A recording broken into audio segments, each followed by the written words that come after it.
Soluble और insoluble. बच्चों soluble का मतलब होता है जब कोई चीज़ घुल जाती है, ठीक है, मतलब जो चीज़ इजीली डिजॉल्व हो जाए, घुल जाए, उसे कहते हैं सॉल्यूबल। और इनसॉल्यूबल वो जो इजीली घुलती नहीं है। Activity 4, collect samples of some solid substances such as sugar, salt, chalk powder, sand and sawdust. ठीक है, तो आपको ये लेना है, आपको शुगर लेनी है, ठीक है, सॉल्ट लेना है, चॉक पाउडर लेना है, सैंड लेनी है। टेक 5 ग्लासेस और beakers, fill each one of them about 2/3 with water. ठीक है, जैसे आपको दे रखा है यहाँ पे, आपने एक बीकर लेना है, ठीक है, बीकर लेना, आपने 5 बीकर लेना है क्योंकि यहाँ पे 5 चीज़ें हैं, ठीक है, 1 2 3 4 5, और इसी तरह से आपको 5 ही बीकर्स या ग्लासेस लेने हैं। सबको आधा पानी से भर देना है। Add a small amount spoonful of sugar to the first glass, salt to the second, and similarly add small amounts of the other substances into the other glasses। पहले बीकर में आप शुगर डाल देंगे, दूसरे में सॉल्ट, और ऐसे ही आपने जो ये सारे सब्सटेंसेस है, चॉक पाउडर, सैंड, सॉडस्ट, इनको भी आपने डाल देना है। ठीक है, stir the contents of each them with a spoon, उनको आपने हिलाना है, मतलब स्पून के साथ। Wait for few minutes, observe what happens to the substances added to water. Okay, उसके बाद आपने थोड़ी देर उनको हिलाने के बाद क्या चेक करना है, आपने ऑब्जर्व करना है कि क्या होता है, क्या चेंजेस आपको देखने को मिलेंगे। Note your observations as shown in table 2.3। Okay, so now what disappears, what does not. Mixing different solid materials in water, ये सब्सटेंसेस हैं, salt, sugar, sand, chalk powder, sawdust, और ये है डिसअपियर्स इन वाटर या does not disappear. ठीक है, अब आपको पता है बेटा कि जो सॉल्ट है वो तो डिसअपियर हो जाता है कम्प्लीटली। ठीक है, नमक जो होता है वो पानी में इजीली कम्प्लीटली डिजॉल्व हो जाता है, ठीक है, डिसअपियर हो जाता है। इसी तरह से शुगर भी डिसअपियर हो जाता है, चॉक पाउडर नहीं होता, सैंड भी नहीं होती। सैंड जो है वो पानी में सेटल डाउन हो जाती है लास्ट में आकर, ठीक है, बॉटम पर आकर। इस तरह से सॉडस्ट भी नहीं होता। You will notice that some substances have completely disappeared or dissolved in water. We say that these substances are soluble in water. तो मैंने आपको पहले भी बताया था कि जो substances easily या फिर completely disappear या dissolve हो जाए पानी में, उन substances को कहते हैं कि वो पानी में क्या है, soluble है। ठीक है, मतलब soluble substances कहते हैं उनको। Other substances do not mix with water and do not disappear even after we stir for a long time. These substances are insoluble in water. वो सब्सटेंसेस जो कि हमने बहुत कोशिश भी करी और बहुत देर बाद भी पानी में डिजॉल्व नहीं हुए, उनको हम कहते हैं कि वो सब्सटेंसेस क्या हैं, इनसॉल्युबल हैं वाटर में। Alright, water plays an important role in the functioning of our body because it can dissolve a large number of substances.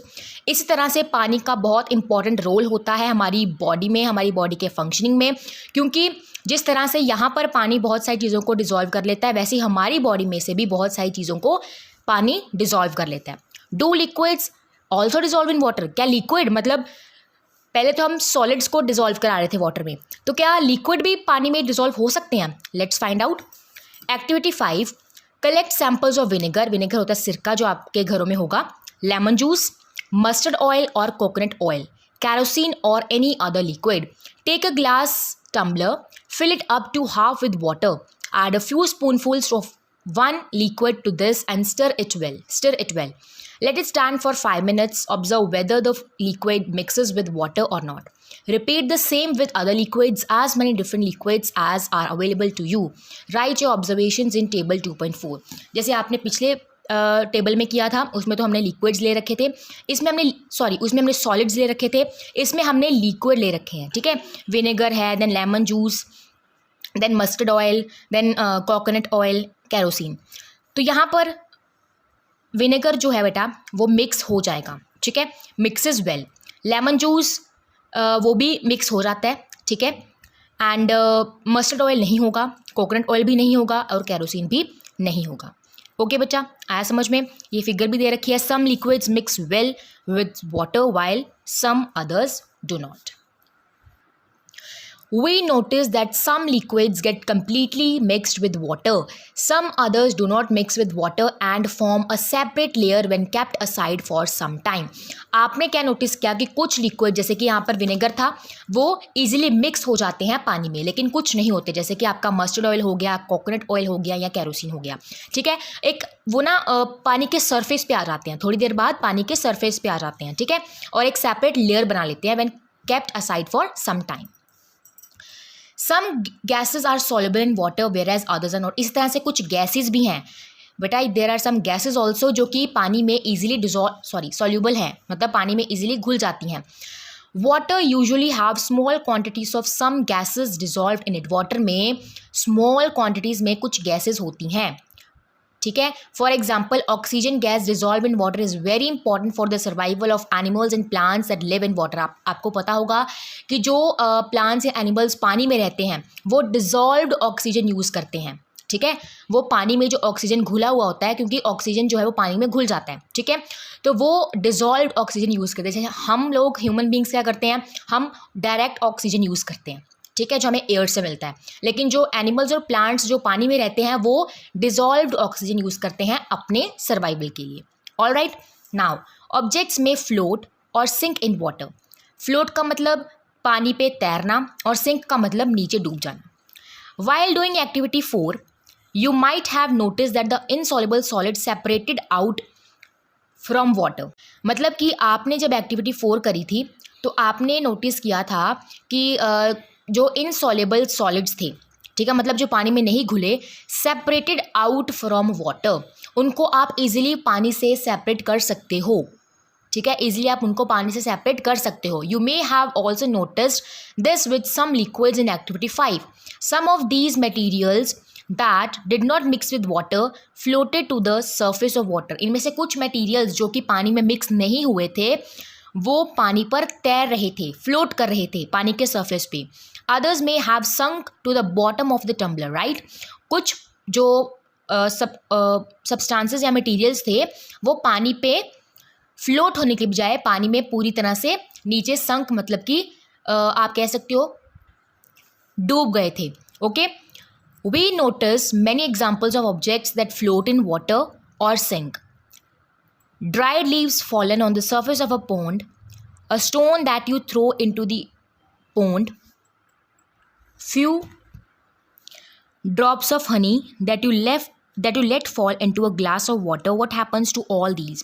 अगर आप किसी लीफ को या अगर कोई लीफ पानी में गिरता है वो फ्लोट करेगा, ड्रॉप्स ऑफ हनी जो हैं वो सेटल हो जाएंगी, ठीक है। और ये जो हमारा बाकी और सब्सटेंसेस हैं, इनमें से ये देखो आप देख सकते हो, ये की है, ये कॉइन्स हैं, ये संक करेंगे, मतलब पानी में डूब जाएंगे, सिंक करेंगे, ओके। बाकी जो हल्के फुल्के होते हैं वो पानी पे फ्लोट करते हैं। Boojho would like you to give him 5 examples each of objects that float and those that sink in water. Boojho चाहता है कि आप उसे 5 एग्जाम्पल दो उन ऑब्जेक्ट्स के जो तो पानी में फ्लोट करते हैं और उन ऑब्जेक्ट्स के जो पानी में सिंक करते हैं। What about testing these same materials to see if they float or sink in other liquids like oil? अब फिर उसके बाद आप टेस्ट करोगे कि क्या जो ऑब्जेक्ट्स या सब्सटेंसेस पानी में फ्लोट या सिंक कर रहे थे वो बाकी लिक्विड्स में क्या करेंगे, जैसे कि ऑयल में, ओके। नाउ बेटा moving to the next property, transparency, okay. You might have played the game of hide and seek. Think of some places where you would like to hide so that you are not seen by others। आपने hide and seek खेली होगी, ठीक है। उस game में आप ऐसी जगह पर छुपते हो जहाँ पर आपको कोई देख ना पाए, right. Why did you choose those places? आप वो चीज़ें क्यों चूज़ करते हो ताकि आप इजीली पकड़े ना जाओ। Would you have tried to hide behind a glass window? क्या कभी आप किसी ग्लास विंडो के पीछे छुपते हो? बिल्कुल भी नहीं, क्योंकि वहाँ पर तो आप इजीली पकड़े जाओगे। Obviously not, as your friends can see through that and spot you. Can you see through all the materials? क्या आप सभी materials के आर पार देख सकते हो? Those substances or materials through which things can be seen are called transparent। Figure 2.7। वो substances बेटा जिनके आर पार आप easily देख सकते हो उन substances को कहते हैं transparent substances, okay। ग्लास हो गया, वाटर हो गया, एयर हो गया, and some plastics are examples of transparent materials.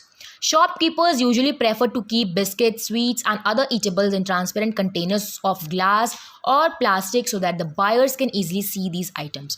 अब आपने देखा होगा जो शॉपकीपर्स होते हैं, ठीक है, वो प्लास्टिक या ग्लास ऐसे कंटेनर में चीज़ें रखते हैं, ट्रांसपेरेंट ट्रांसपेरेंट कंटेनर्स में स्वीट्स वगैरह रखते हैं ताकि जो बायर है वो ईजिली देख पाए उसको और अपने पसंद की कोई भी चीज़ ले सके. ठीक है, अगर वो किसी वुडन बॉक्स में रखेंगे तो उसमें तो फिर दिखेगी ही नहीं, है ना. On the other hand there are some materials through which you are not able to see. और इसी तरह से दूसरी तरफ वो सब्सटेंसेस होते हैं जिनके आर पर आप नहीं देख सकते. ठीक है, these materials are called OPEC.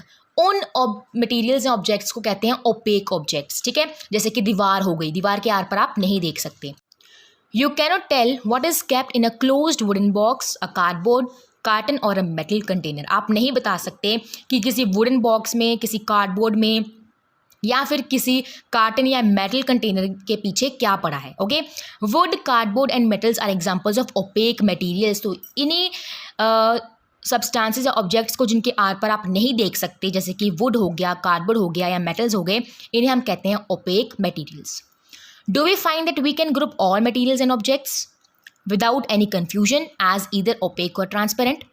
ठीक है, तो आप इजीली अब किसी भी ऑब्जेक्ट्स को जिसके आर पर आप देख सकते हो आप उसको ट्रांसपेरेंट ऑब्जेक्ट कह सकते हो, मतलब वो ट्रांसपेरेंट ऑब्जेक्ट वाले ग्रुप में माना जाएगा. और जिन ऑब्जेक्ट्स के आर पर आप नहीं देख सकते वो आपके ओपेक ऑब्जेक्ट्स होंगे.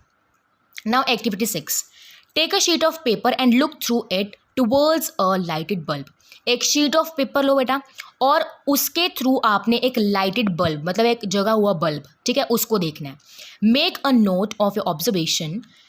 Now put 2 to 3 drops of some oil and spread it on a sheet of paper. ठीक है, पहले आपने एक शीट ऑफ पेपर लिया, उससे आप एक लाइटेड बल्ब को देख रहे थे. अब आपने कुछ 2-3 ड्रॉप्स डाली ऑयल की और फिर उसी शीट से आप उस लाइटेड बल्ब को देख रहे हो. Look again towards the lighted bulb through that portion of the paper on which the oil has been spread. Do you find that the bulb is more clearly visible than before? क्या आपको लगता है कि जो bulb है वो पहले से ज़्यादा क्लियरली दिख रहा है? But can you see clearly through the oiled paper? लेकिन क्या आप ऑयल्ड पेपर के थ्रू क्लियरली देख पाओगे? Is everything on the other side of it visible? क्या जब आप ऑयल्ड पेपर के थ्रू देखोगे तो आपको दिखेगा वहाँ पे कुछ, मतलब क्लियरली विजिबल होगा? Perhaps not. जब आप एक शीट ऑफ पेपर के थ्रू देख रहे थे तो आपको ईजिली, मतलब क्लियरली दिख रहा था, राइट. लेकिन जब आप ऑयल्ड पेपर के थ्रू देख रहे थे तो आपको वो मतलब हल्का विजिबल तो हो रहा था लेकिन पूरी तरह से क्लियरली विजिबल नहीं हो पा रहा था. The materials through which objects can be seen but not clearly are known as translucent. Very very important. And there is a huge difference between transparent objects and translucent objects.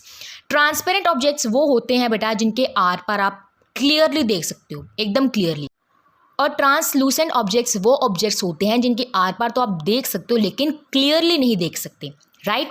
Remember the oily patch on paper when we tested food items for the presence of fats. जब आपने fats का test किया था chapter number 1 में, उसमें भी आपने क्या किया था, फूड लिया था, उसको एक पेपर में रैप करने के बाद आपने क्या देखा था, ऑयली पैच देखा था, राइट. दैट वॉज ट्रांसलूसेंट, वो भी ट्रांसलूसेंट था. Can you think of some more examples of translucent materials? We can therefore group materials as opaque, transparent and translucent. अब आप ऑब्जेक्ट्स को ओपेक, ट्रांसपेरेंट एंड ट्रांसलूसेंट के basis पर भी group कर सकते हो. Paheli suggests covering the glass of a torch with your palm at a dark place. Switch on the torch and observe the other side of the palm. She wants to know whether palm of your hand is opaque, transparent or translucent. आपने क्या करना है बेटा, एक torch लेनी है और let's suppose ये टॉर्च है, एक सेकेंड. तो मान लो बेटा ये टॉर्च है, तो आपने क्या करना है, इसकी लाइट ऑन करने के बाद आपने इस तरह से इसको अपने पाम पर रखना है, हथेली पर रखना है, ठीक है. और चेक करना है कि क्या आप अपने पाम के थ्रू देख पाओगे कि नहीं, ठीक है. और इसी का आंसर आपको देना है. She wants to know whether palm of your hand is opaque, transparent और ट्रांसलूसेंट. बेटा इसका आंसर है ट्रांसलूसेंट, ठीक है. वो ट्रांसलूसेंट होगा क्योंकि आप उसके थ्रू देख पाओगे लेकिन क्लियरली नहीं देख पाओगे, ठीक है. We learned that materials differ in their appearance and the way they mix in water or other liquids. तो हमने ये पढ़ा कि मटेरियल्स जो होते हैं वो डिफ़र करते हैं एक दूसरे से अपीयरेंस के बेसिस पर, या फिर क्या वो मिक्स होते हैं पानी में या नहीं, ठीक है. दे मे फ्लोट और सिंक इन वाटर और मे बी ट्रांसपेरेंट, ओपेक और ट्रांसलूसेंट. हम कुछ ऑब्जेक्ट्स जो होते हैं बेटा फ्लोट करते हैं पानी में, कुछ सिंक करते हैं, या फिर कुछ ट्रांसपेरेंट होते हैं, कुछ ओपेक होते हैं और ट्रांसलूसेंट होते हैं. Materials can be grouped on the basis of similarities और differences in their properties. Material को हम ग्रुप कर सकते हैं on the basis of similarities, ठीक है, कि उनमें क्या क्या चीज़ें सिमिलर हैं, या फिर on the basis of differences in their properties, right. Why do we need to group materials. अब हमें क्या ज़रूरत है मटीरियल्स को ग्रुप करने की. In everyday life, we often group materials for our convenience. At home, we usually store things in such a manner that similar objects are placed together. घरों में हम क्या करते हैं बेटा, अपनी कन्वीनियंस के लिए ही ऑब्जेक्ट्स को क्या करते हैं, स्टोर करके रखते हैं और उनको ग्रुप करके रखते हैं, ठीक है, और इस मैनर में रखते हैं कि वो जो है मतलब सिमिलर चीज़ें एक साथ रहें और जो अलग अलग चीज़ें हैं उनको हम अलग अलग जगहों पर रख सकें. Such an arrangement helps us to locate them easily. Similarly, a grocer usually keeps all type of biscuits at one corner of his shop, all soaps at another, while grain and pulses are stored at some other places. आप कहीं किसी दुकान पर भी अगर आप जाओगे, grocery shop में अगर आप जाओगे, तो वहाँ पर आप क्या देखोगे कि बिस्किट्स का कॉर्नर अलग होगा, ठीक है, ग्रेन्स या पल्सेस का कॉर्नर अलग होता है, और इसी तरह से अलग अलग चीज़ों के अलग अलग कॉर्नर्स होते हैं, right. There is another reason why we find such grouping useful. Dividing materials into groups make it convenient to study their properties and also observe any pattern in these properties. तो हम objects को इसलिए भी group करते हैं ताकि हम उनकी प्रॉपर्टीज़ को ईजिली स्टडी कर पाएँ and also observe any patterns in these properties, और उन प्रॉपर्टीज़ में कोई पैटर्न, अगर कोई चीज़ सिमिलर है या डिफरेंस है, वो देख पाएँ. We will study more about this in higher classes, ठीक है. जैसे जैसे आप हायर क्लासेस में जाओगे ये इनके बारे में आप और भी ज़्यादा डिटेल में पढ़ेंगे. तो अब ये बॉक्सेस पढ़ लेते हैं. Bujo wants to know whether we found some materials that were used for making more than one type of an object. तो बिल्कुल यस बेटा इसका आंसर है कि मतलब बूजो जानना चाहता है कि क्या हम ऐसे मटेरियल्स भी फाइंड कर सकते हैं जो कि एक से ज़्यादा ऑब्जेक्ट बनाते हैं. अब यहाँ पर देखो बेटा, ये देखो, ये मटेरियल आपका वुड है. अब वुड से सिर्फ चेयर तो बनती नहीं है, टेबल बनता है, प्लो बनता है, बुलक कार्ट और बहुत सारी चीज़ें बनती हैं. इस तरह से पेपर है, पेपर से सिर्फ बुक्स या नोटबुक्स तो बनती नहीं है, न्यूज़पेपर्स बनते हैं, टॉयज़ बनते हैं, कैलेंडर्स बनते हैं and so on. Next box पर आ जाते हैं. Bojo suggests that we also check if the liquids that we use in Activity 5 mix well with some liquid other than water. तो यहाँ पर हमने कुछ नहीं करना, सिंपली चेक करना है कि क्या जैसे ये लिक्विड्स हम ले रखे थे, तो क्या ये पानी के अलावा दूसरे लिक्विड्स में भी घुलते हैं कि नहीं, ठीक है. Paheli is curious to know whether gases also dissolve in water, ठीक है. तो ये हमें इसका आंसर तो हमें नीचे मिल ही गया कि कुछ गैसेज होती हैं जो पानी में डिजॉल्व करती हैं, जैसे कि oxygen. Okay, so that's it for today बेटा. If you like the video, please subscribe, share and like the channel. और मिलते हैं जल्दी नेक्स्ट वीडियो में. Till then, take care and bye bye.